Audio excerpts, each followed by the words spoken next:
बुलेटिनच्या सुरुवातीला एक महत्त्वाची बातमी। सुप्रीम कोर्टात शिवसेना पक्ष आणि चिन्ह या प्रकरणी सुनावणीला सुरुवात झालेली आहे। निवडणूक आयोगाच्या निर्णयावर सिब्बल यांचा युक्तिवाद आज सुरू आहे। आजही ठाकरे गटाच्या वतीने कपिल सिब्बल हे युक्तिवाद करत आहेत। अपात्रतेच्या मुद्द्यावर भर दिला जातोय आणि या सगळ्या संदर्भात ताजे घडामोडी जाणून घेऊयात। रामराजे शिंदे आपल्यासोबत आहेत। रामराजे, युक्तिवादाला सुरुवात झालेली आहे, कोणकोणते मुद्दे आतापर्यंत समोर आलेत?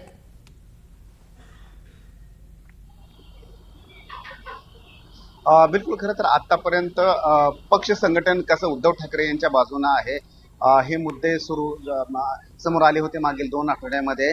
त्याचबरोबर निवडणूक आयोगाचा कारभार कसा आहे, निवडणूक आयोगाने कशा प्रकारे अन्याय केलेला आहे उद्धव ठाकरे यांच्या पक्षावर, या संदर्भामध्ये युक्तिवाद झालेला आहे।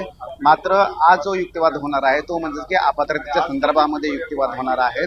आज विधानसभा अध्यक्ष त्यांची भूमिका, त्याचबरोबर एकनाथ शिंदे यांची भूमिका आणि अविश्वास ठराव या सगळे मुद्दे जे आहेत ते काढले जातील आणि विधानसभा अध्यक्षांची भूमिका कशा पद्धतीने अयोग्य होती हा सांगण्याचा प्रयत्न केला जाणार आहे।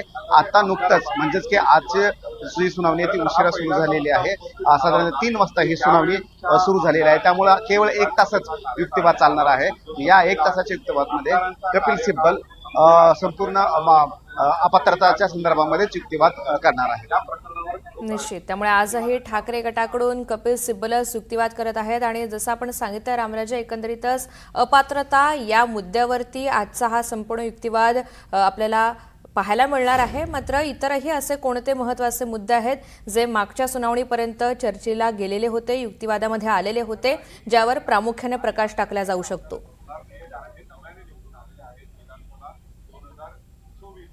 परंतु पूर्वीची विधानसभेमधील आमदार अपात्रतेच्या मुद्द्यावर आता पुन्हा कारण त्यांचं म्हणणं असं आहे की आमदार रामराजे, माझा आवाज आपल्यापर्यंत पोहोचतोय?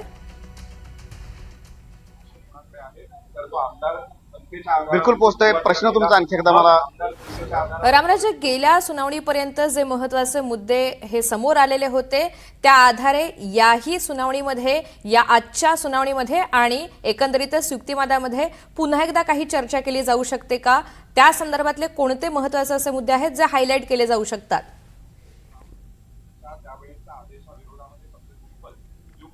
बिलकुल, अनेक मुद्दे जे आहेत ते मांडले होते, परंतु आजचा जो मुद्दा मांडला जात आहे, कपिल सिब्बल यांनी सुरुवात केलेली आहे की अपात्रतेच्या मुद्द्यावर 10th शेड्यूल मध्ये 2/3 एवढे जे संख्याबळ आहे ते असणं गरजेचं आहे हे सुद्धा सांगण्यात आलेलं आहे।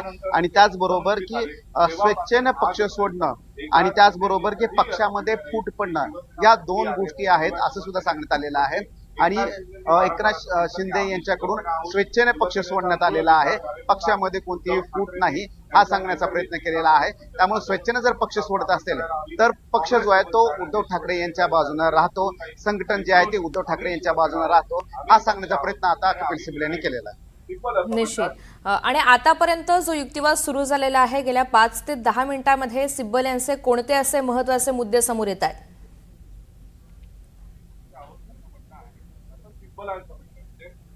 बिलकुल, आता जो युक्तिवाद करण्यात आलेला आहे त्याच्यामध्ये सगळ्यात महत्त्वाचा मुद्दा म्हणजे हाच आहे अपात्रतेच्या दृष्टीनं की अपात्रतेच्या संदर्भामध्ये सिब्बल यांनी सांगितलेलं आहे की पक्षामधली फूट जी आहे, फूट पडण्याची संकल्पना कायद्यामध्ये देण्यात आलेली आहे। पक्षामध्ये फूट कधी पडते आणि ही फूट कधी समजावी हे सुद्धा कायद्यामध्ये सांगण्यात आलेलं आहे। आणि त्याचबरोबर जर स्वेच्छेने जर पक्षाचं सदस्य सोडला असेल तर या कारणास्तव अपात्रता जे आहे ते ठरवलं जाऊ शकतं जर स्वेच्छेनं जर पक्ष सोडला असेल तर। मग अशा वेळी जर स्वेच्छेने पक्ष सोडला तर पक्ष मात्र उद्धव ठाकरे यांच्या बाजूने राहतो, उद्धव ठाकरे यांचा होता हे पण सिद्ध होतं।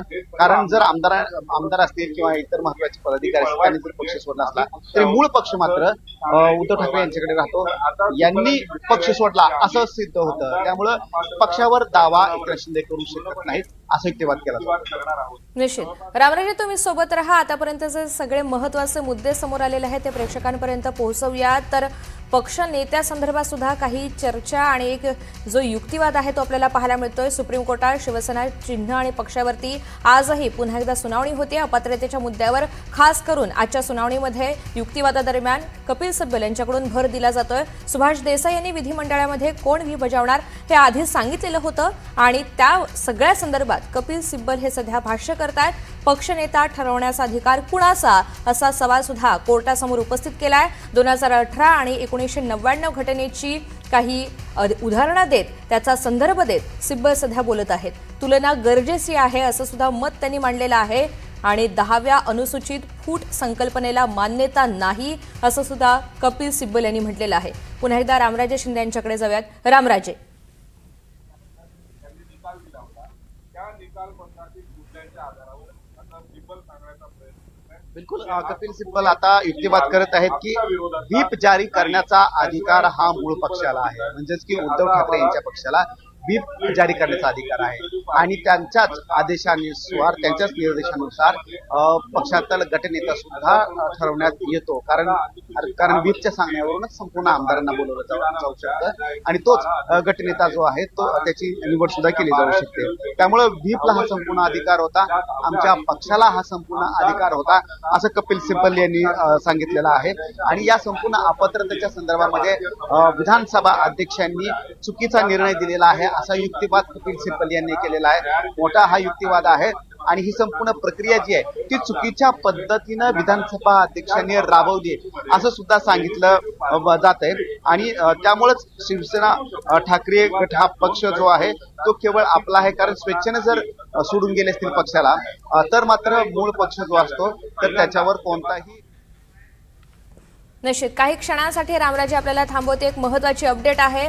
पक्ष घटनेशी विधानसभा अध्यक्षांचा संबंधच नाही असं सिब्बल यांनी म्हटलंय. अपात्रतेचा निर्णय जो झाला तो आधी आणि पक्ष घटनेशी विधानसभा अध्यक्षांचा त्यामुळे संबंध येत नाही असं ते म्हणतायत. निवडणूक आयोगाचा निर्णय नंतर समोर आलेला होता असंही कपिल सिब्बल यांनी आजच्या युक्तिवादादरम्यान म्हटलेलं आहे. अजूनही हा युक्तिवाद सुरू आहे. जवळपास तासभर हा आज युक्तिवाद सुरू राहणार आहे. अपात्रतेचा निर्णय आधी झाला, निवडणूक आयोगाचा निर्णय नंतर झाला असं त्यांनी म्हटलंय. आयोगानं आधी अपात्रतेचा निर्णय येण्याची वाट पाहायला हवी होती असंही त्यांनी नमूद केलेलं आहे.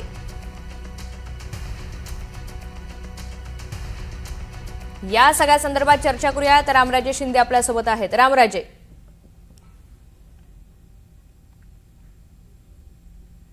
बिलकुल कपिल सिब्बल यांनी आता युक्तिवाद करताना असं सांगितलेलं आहे की समजा एखाद्या राजकीय पक्षाने एखादा गट निवडणूक आयोगाकडे जाऊन आम्हीच खरा पक्ष आहे असं सांगितलं आणि त्याच वेळी गटातील जे अपात्र आमदार आहेत त्यांच्यावर कारवाई सुरू असेल तर पक्ष खरा कोणता आहे ठरवण्याचा अधिकार निवडणूक आयोगाला असू शकतो का असा सुद्धा प्रश्न उपस्थित करण्यात आलेला आहे.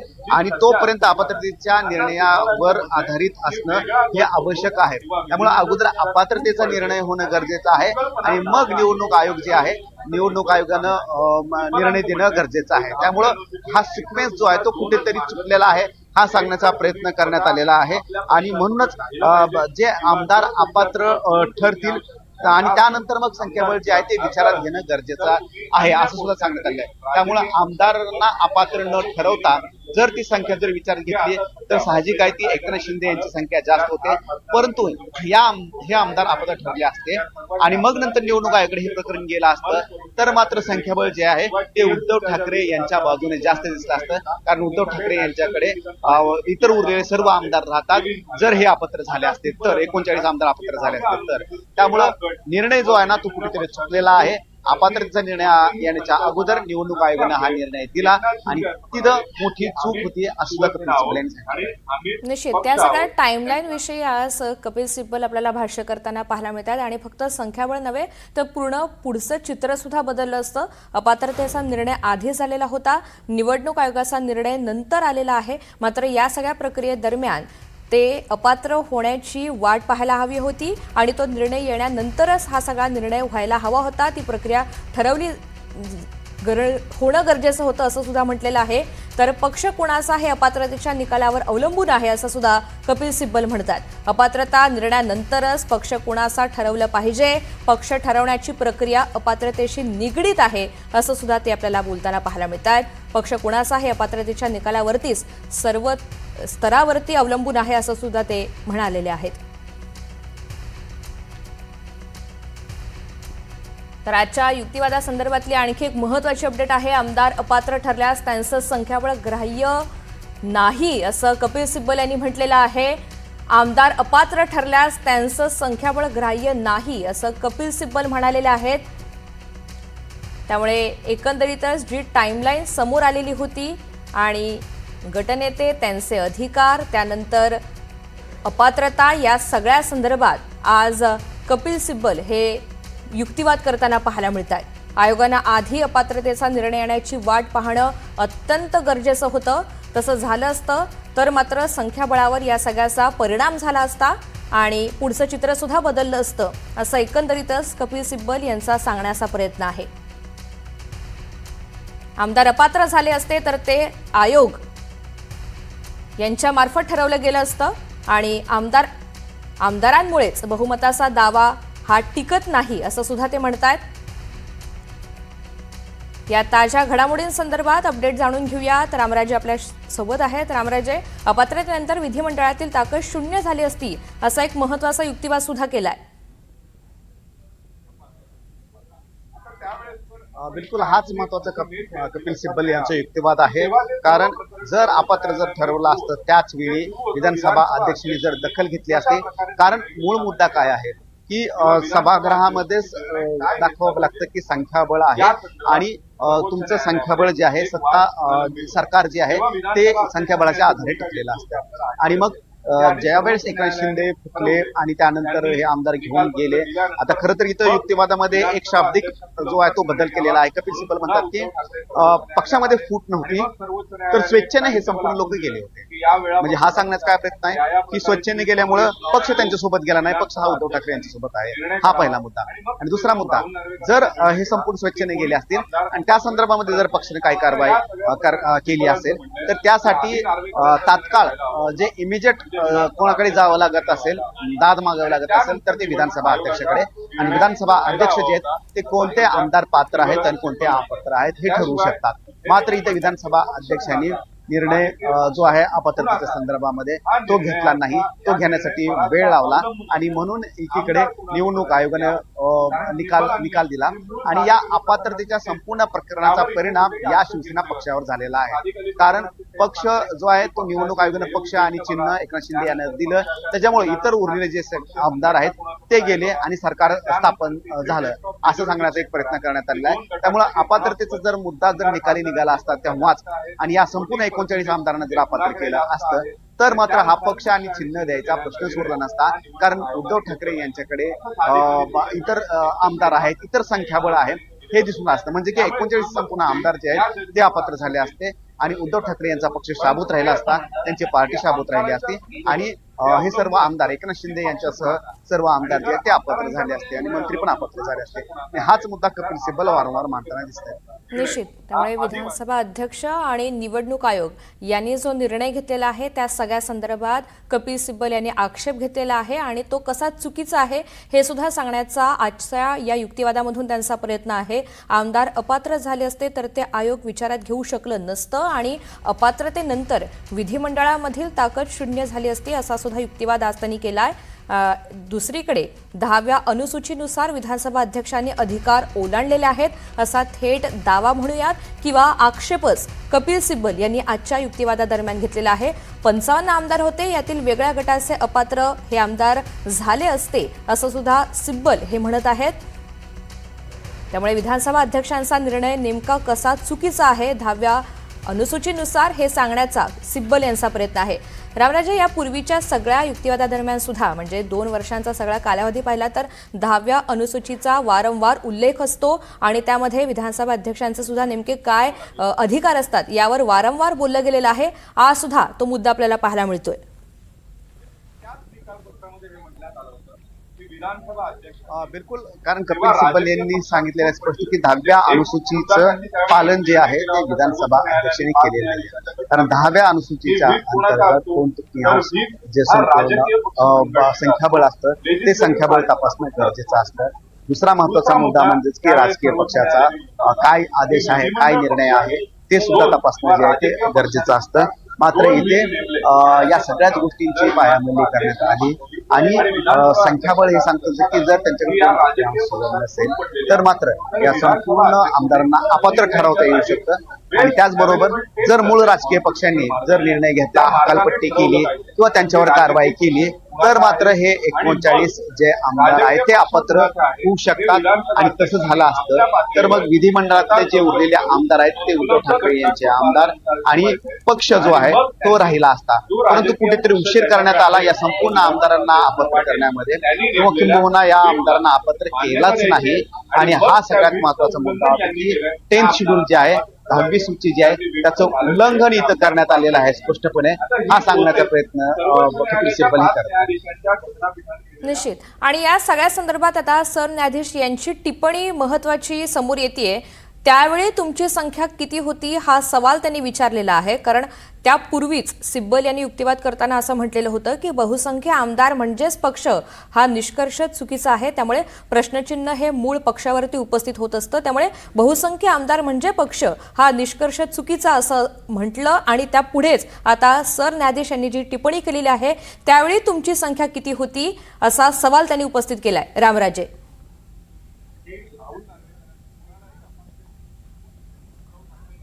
बिलकुल, कोर्टानं संख्याबळ विचारण्याचं कारण हेच आहे की जो दावा केला जातोय तर तेव्हा मग किती संख्याबळ तुमच्याकडे होतं हा त्या पाठीमागचा उद्देश आहे.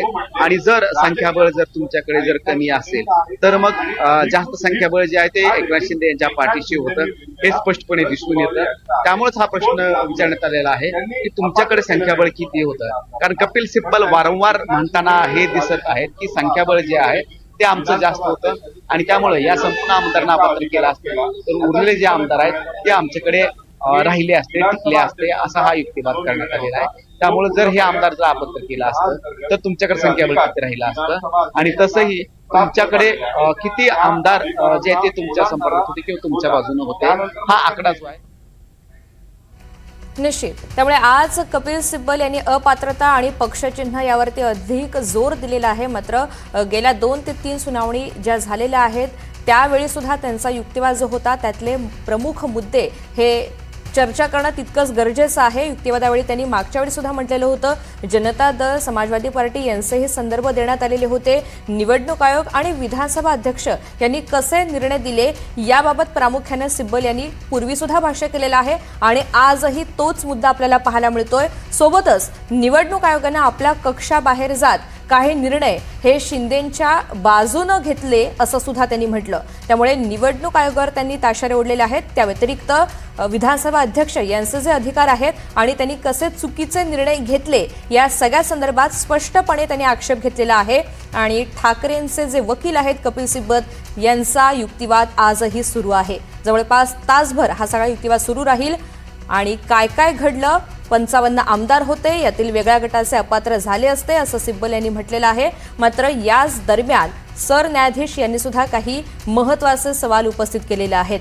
पक्षप्रमुखांचा निर्णय म्हणजे पक्षाची इच्छा असं कपिल सिब्बल म्हणतात. पक्षप्रमुखांना कसं नाकारलं जाऊ शकतं असा एक मुख्य सवाल त्यांनी उपस्थित केलेला आहे. तर दुसरीकडे त्यावेळी तुमच्याकडे किती आमदार होते असा मुख्य सवाल हा उपस्थित केलेला आहे. कारण हा सगळ्या संख्याबळाचा प्रश्न आहे आणि त्यावरच पक्ष पुण्याच्या बाजूने झुकलेला आहे आणि त्या संख्याबळावर आधारितच पक्षाची ताकद कुणाकडे आहे हे स्पष्ट होत असतं. आणि त्याचमुळे सरन्यायाधीश यांच्याकडून सुद्धा हा महत्त्वाचा सवाल उपस्थित करण्यात आलाय. तरी सुद्धा बहुसंख्य आमदार म्हणजेच पक्ष हा निष्कर्ष चुकीचा आहे असं हे सगळे दावे खोडून काढताना कपिल सिब्बल यांनी म्हटलंय. एकंदरीतच संख्याविषयीचा हा सगळा आजचा युक्तिवाद आहे. आणि 10व्या अनुसूचीनुसार विधानसभा अध्यक्षांनी नेमके कसे चुकीचे निर्णय घेतले, आपले अधिकार ओलांडले या सगळ्याविषयी सुद्धा कपिल सिब्बल यांनी भाष्य केलंय. पक्षप्रमुखांचा निर्णय म्हणजे पक्षाची इच्छा असं सुद्धा सिब्बल यांनी म्हटलेलं आहे. त्यामुळे पक्षप्रमुखांना या सगळ्या प्रक्रियेदरम्यान डावललं जाऊ शकत नाही, त्यांना कसं नाकारलं जाऊ शकतं असा सवाल आहे. अपात्रतेनंतर विधिमंडळातील ताकद शून्य झाली असती, त्यामुळे 10व्या अनुसूचीनुसार विधानसभा अध्यक्षांनी हे अधिकार ओलांडले. अपात्रतेचा निर्णय आधी होण्यासाठीची वाट पाहायला गरजेची होती असं सुद्धा टाइमलाईन दरम्यानचा हा युक्तिवाद करताना कपिल सिब्बल यांनी म्हटलंय. या सगळ्या संदर्भात आपण अधिकची चर्चा करूयात. राजकीय विश्लेषक अभय देशपांडे सर आपल्यासोबत आहेत. अभय सर नमस्कार. एनडीटीव्ही मराठीवर आपलं खूप खूप स्वागत आहे. आजचा युक्तिवाद खरंच एका महत्त्वाच्या टप्प्यावर येऊन पोहोचलेला आहे. आज कपिल सिब्बल यांनी थेट विधानसभा अध्यक्ष यांनी आपले कसे जे निर्णय घेतलेले आहेत आणि जे अधिकार होते ते ओलांडलेले आहेत, या सगळ्या संदर्भात भाष्य केलेलं आहे. कसं पाहताय आजच्या या युक्तिवादाकडे? नाही, कपिल सिब्बल यांच्या आतापर्यंतच्या युक्तिवादामध्ये त्यांनी प्रामुख्याने जे सांगितलं होतं की निवडणूक आयोगाचे अधिकार आणि त्यांच्या निर्णयाला त्यांनी सगळं तो त्याच्यातलं अवैधता कशी आहे, ते चुकीच्या पद्धतीने कसे दिले, त्यांचं कार्यक्षेत्र काय होतं, मर्यादा काय होत्या, मर्यादा कशा ओलांडल्या गेल्या, या संदर्भात पूर्ण त्यांनी विवेचन केलेलं आहे. आता त्यांनी दुसऱ्या पार्टमध्ये विधिमंडळ पक्षाच्या संदर्भात विधानसभेच्या अध्यक्षांनी 10th शेड्यूलनुसार किंवा पक्षांतरबंदी कायद्यानुसार जो निर्णय दिलाय तो निर्णय कसा उचित नाही आहे, या संदर्भात त्यांचा आर्ग्युमेंट आता सुरू झालेला आहे. मुळात त्यांनी एक प्रश्न उपस्थित केलाय की 10th शेड्यूलमध्ये 2003 मध्ये जे बदल झालेत त्यानुसार आता पक्ष फुटीचा विषयच राहिलेला नाहीये. म्हणजे पक्षामध्ये जर केवळ स्प्लिट होऊ शकत नाही, एखादा घटक त्यातला गट बाहेर पडला 2/3 तर त्याला मर्ज व्हावं लागतं. परंतु या प्रकरणामध्ये जो बाहेर पडलेला गट होता त्यांनी आम्हीच मूळ राजकीय पक्ष आहोत असा क्लेम केला आणि जो क्लेम अध्यक्षांनी मान्य केला, जो मान्य करण्याचा त्यांना अधिकारच नाही. कारण राजकीय पक्ष कुठला हे ठरवण्याचा अधिकार 10th शेड्यूलने स्पीकरला दिलेला नाहीये. तर तो निर्णय चुकीचा आहे. या संदर्भात त्यांनी आज सगळा पूर्ण युक्तिवाद केलेला आहे आणि त्यांनी मुख्यतः सांगितलं की विधिमंडळ पक्षामध्ये फूट पडलेली असेल तर त्या फुटीपुरताच निर्णय 10th शेड्यूल प्रमाणे जे एक त्याला ट्रायब्युनल म्हणून एक मान्यता दिलेली आहे घटनेने, तेवढ्या पुरताच तो मर्यादित निर्णय घेता येतो, त्याच्या पलीकडे जो जाऊन निर्णय घेतलाय. दुसरं त्यांनी दिलं की या प्रकरणामध्ये साधिक आदी प्रकरणाचा उल्लेख केला.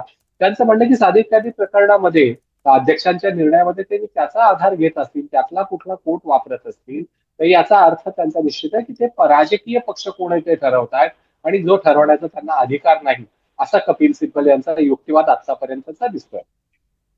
निश्चित. आणि सर आणखी एक महत्त्वाचं, 2018 नुसार उद्धव ठाकरे यांच्याकडे अधिकार होते आणि उद्धव ठाकरे यांनी जर निर्णय घेतलेला असेल तर त्याला डावलून किंवा त्याला बाजूला सारून जो निर्णय झालेला होता तिथे कुठेतरी प्रश्नचिन्ह उपस्थित केलं जात आहे. आणि एकंदरीतच हे वारंवार सांगण्याचा प्रयत्न आहे की अधिकार ओलांडून शिंदेंच्या बाजूनी कसा निर्णय घेण्यात आला हे सांगण्याचा वारंवार प्रयत्न आहे. मात्र या सगळ्या संदर्भातले पुरावे कसे दाखवले जातील, कारण अपात्रतेनंतर विधिमंडळाची ताकद शून्य झाली असती असं फक्त म्हणून होणार नाहीये, त्या संदर्भातले पुरावे देताना नेमका कसा कस लागतोय? नाही, आता त्यांनी कपिल सिब्बल यांनी युक्तिवादाच्या सुरुवातीला स्पष्ट केले की सुभाष देसाई प्रकरणात, म्हणजे सुभाष देसाई म्हणजे प्रकरण म्हणजे शिवसेनेत पहिल्यांदा जेव्हा 2022ला फूट पडली त्या संदर्भात जे सर्वोच्च न्यायालयात प्रकरण चालू होतं आणि घटनापीठाने या संदर्भात जो निर्णय दिलेला आहे त्या निर्णयामध्ये जर राजकीय पक्ष म्हणून उद्धव ठाकरे यांच्या पक्षाला आणि त्यांनी नेमलेल्या प्रतोदाला मान्यता दिलेली असेल तर त्याच्या पलीकडे जाऊन हा निर्णय कसा घेतला या संदर्भात त्यांनी विचारणा केली आणि त्या दोन म्हणजे सुभाष देसाई प्रकरणात आलेला निर्णय आणि अध्यक्षांचा निर्णय हा एक भाग ते उद्धृत करतात.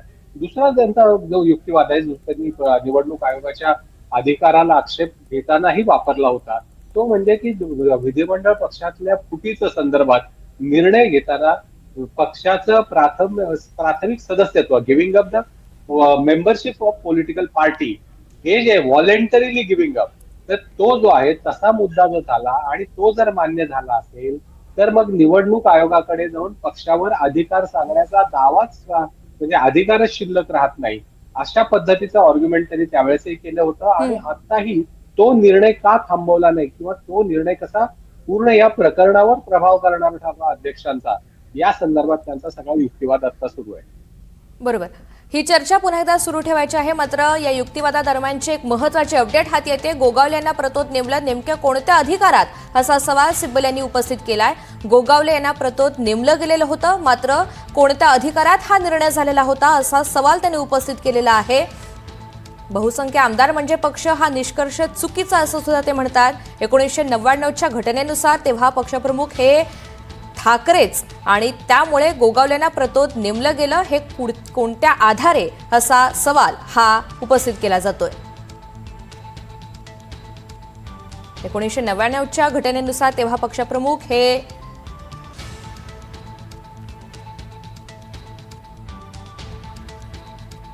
पदच नव्हतं असं सुद्धा त्यांनी नमूद केलेलं आहे. तर पक्षाची घटना तपासण्याचे अधिकार विधानसभा अध्यक्षांना नाहीत.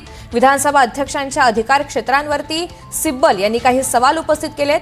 प्रभूंनी व्हीप बजावलेला होता, त्यांनी गोगावले यांना नोटीस पाठवलेली होती. शिंदे गटानं नेमलेल्या व्यक्तीचा व्हीप लागू होऊ शकत नाही असं सांगण्याचा इथे एकंदरीतच त्यांचा प्रयत्न आहे. विधानसभा अध्यक्षांच्या अधिकार क्षेत्रावरती सिब्बल यांनी हा सवाल उपस्थित केलेला आहे. अभय सर, एकंदरीतच टाइमलाईन वारंवार सांगितली जाते. आधी जे अधिकार पक्षाकडे होते, त्यानंतर आता गोगावले यांची कशी काय नियुक्ती झाली आणि हे अधिकार नेमके कुणाकडे होते, तो निर्णय कसा झाला आणि पुन्हा एकदा मग विधानसभा अध्यक्षांनी या प्रक्रियेदरम्यान कसे अधिकार हे ओलांडलेले आहेत, हे वारंवार सांगण्याचा प्रयत्न आहे. हा लूपहोल नेमका काय आहे?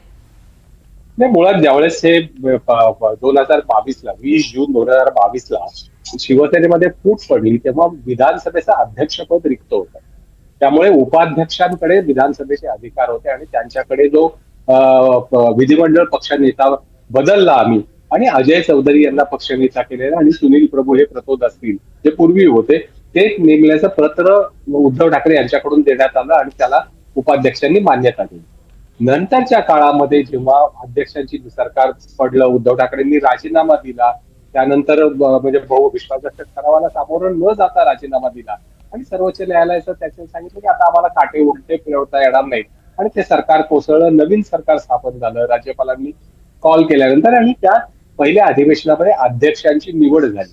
ती अध्यक्षांची निवड झाल्यानंतर विधिमंडळ पक्ष म्हणून जेव्हा यांना एकनाथ शिंदे यांचा नेता निवडीला त्यांनी मान्यता दिली, त्याच्याबरोबर प्रतोद म्हणून भरत गोगावले यांना ही मान्यता देण्यात आली. त्याच्यामुळे दोन कॉन्ट्राडिक्टरी आणि एक सुपरसिडिंग अथॉरिटी म्हणून जो अध्यक्षांनी निर्णय घेतला, तोच निर्णय कसा चुकीचा आहे याच्यावरच्या संदर्भातला हा सगळा युक्तिवाद आहे. एक आहे की तो कोणत्या अधिकारात नेमला, तर विधिमंडळ पक्ष हाच मूळ राजकीय पक्ष असल्याची मान्यता जेव्हा मिळते तेव्हा स्वाभाविक ती योग्य की नाही हा प्रश्न ठरेल, न्यायालय त्याचा निर्णय घेईल. पण तो झाल्यामुळे त्या अधिकारात तो नेमला गेल्याचं सांगण्यात आलं आणि त्याच अधिकारामध्ये आमचा गट हाच मूळ राजकीय पक्ष म्हणून ते निवडणूक आयोगाकडे पण गेले. त्याच्यामुळे त्या अधिकारात तो प्रतोद नेमला होता, परंतु तो कसा चुकीचा आहे. मुळात विधिमंडळ पक्षालाच राजकीय पक्ष म्हणून मान्यता देणं चुकीचं होतं. मला वाटतं की याचा संदर्भ त्यांनी प्रामुख्याने यात घेतला. निश्चित. आणि त्याला जोडून त्यांनी हे सुद्धा म्हटलेलं आहे की अपात्रतेची समजा कारवाई झाली असती तर पुढचा हा प्रश्न उपस्थित झाला नसता आणि नंतर विधिमंडळाची ताकद शून्य झाली असती, पुढची प्रक्रिया ही झालीच नसती, असा एकंदरीतच त्यांचा सांगण्याचा हा सगळा हेतू आहे. सर, आपल्याला विनंती आहे तुम्ही सोबत राहा.